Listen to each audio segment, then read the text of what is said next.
नमस्कार दोस्तों। 22 अप्रैल को जम्मू कश्मीर के पहलगाम में हुए भयावह आतंकी हमले ने पूरे देश को गहरे शोक और गुस्से में डुबो दिया। इस हमले में कुल 25 भारतीय नागरिकों के साथ एक नेपाली नागरिक की भी जान चली गई, जबकि कई अन्य गंभीर रूप से घायल हुए। हमले की गंभीरता और इसके पीछे की संभावित साजिश को देखते हुए प्रधानमंत्री नरेंद्र मोदी ने उसी शाम अपने आवास पर सुरक्षा मामलों की कैबिनेट समिति यानी cabinet committee on security (CCS) की आपात बैठक बुलाई। इस अहम बैठक में गृह मंत्री अमित शाह, रक्षा मंत्री राजनाथ सिंह और राष्ट्रीय सुरक्षा सलाहकार अजित डोभाल समेत कई शीर्ष अधिकारी मौजूद रहे। बैठक के बाद विदेश सचिव विक्रम मिस्री ने मीडिया को जानकारी देते हुए बताया कि CCS को हमले से जुड़ी सभी जानकारियां दी गई हैं और इस निर्मम घटना की तीव्रतम शब्दों में निंदा की गई। साथ ही भारत सरकार ने इस हमले के बाद पाकिस्तान के खिलाफ 5 बेहद महत्वपूर्ण और कड़े फैसले लिए हैं, जो दोनों देशों के बीच संबंधों को एक नए मोड़ पर ले जा सकते हैं।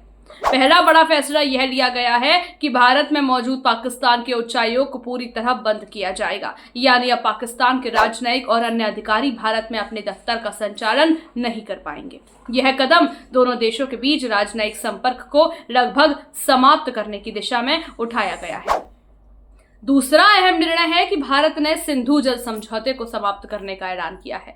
यह समझौता 1960 में भारत और पाकिस्तान के बीच हुआ था, जिसके तहत भारत ने पश्चिमी नदियों के पानी के उपयोग पर कई प्रतिबंध स्वीकार किए थे। लेकिन अब इस समझौते को खत्म कर भारत पाकिस्तान पर जल संसाधनों के मोर्चे पर दबाव बढ़ाने जा रहा है। तीसरा निर्णय बेहद संवेदनशील है। भारत में रह रहे सभी पाकिस्तानी नागरिकों को 48 घंटे के भीतर देश छोड़ने का आदेश दिया गया है। इससे साफ संकेत जाता है कि भारत अब अपनी धरती पर किसी भी संदिग्ध तत्व या प्रत्यक्ष खतरे को बर्दाश्त करने के मूड में नहीं है।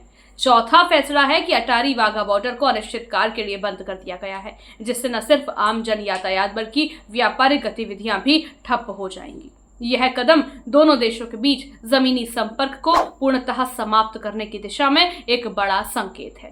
पांचवा और अंतिम निर्णय है कि भारत में तैनात सभी पाकिस्तानी राजनयिकों को तत्काल प्रभाव से देश छोड़ने को कहा गया है।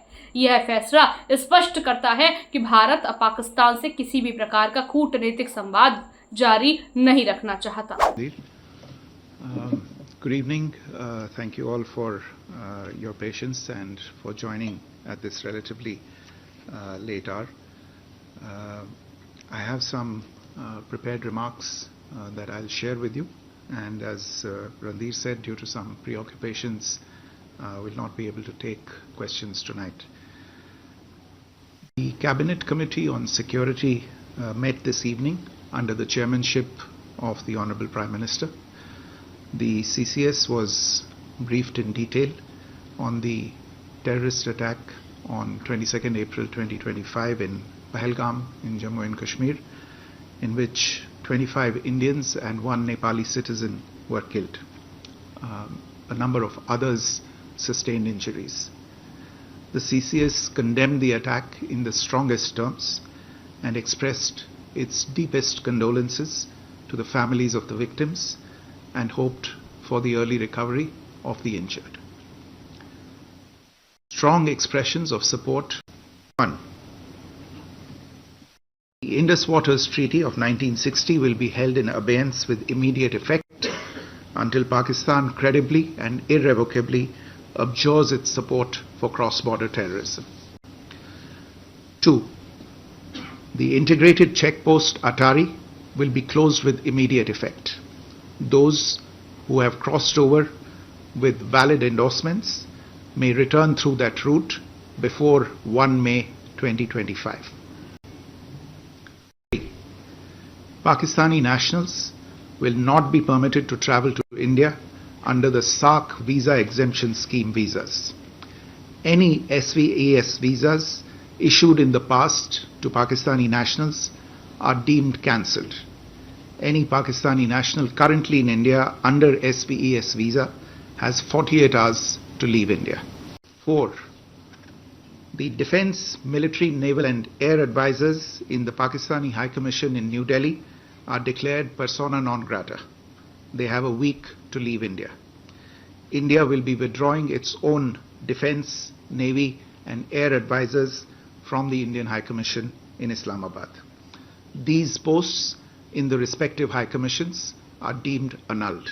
5 support staff of the service advisors will also be withdrawn from both high commissions. 1.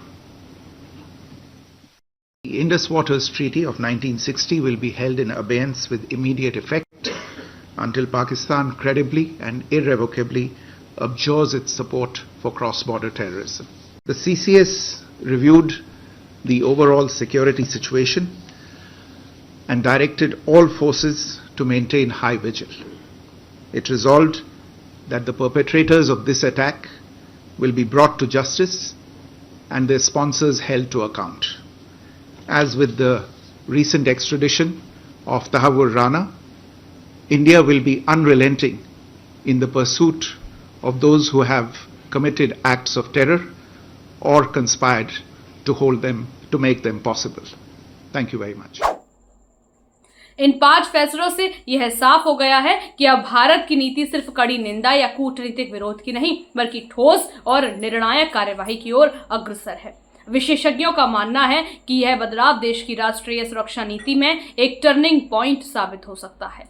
वहीं प्रधानमंत्री नरेंद्र मोदी की अगुवाई में ली गई इन पहलों को जनता का भी व्यापक समर्थन मिल रहा है, क्योंकि देश इस समय एकजुट होकर इस हमले का जवाब चाहता है। अब निगाहें पाकिस्तान की ओर है कि वह इन निर्णयों पर किस प्रकार प्रतिक्रिया देता है और अंतर्राष्ट्रीय समुदाय इस घटनाक्रम को किस दृष्टिकोण से देखता है। यह हमला और उसके बाद लिए गए फैसले भारत पाक संबंधों को शायद एक नए और कई अधिक गंभीर दौर में ले जा चुके हैं।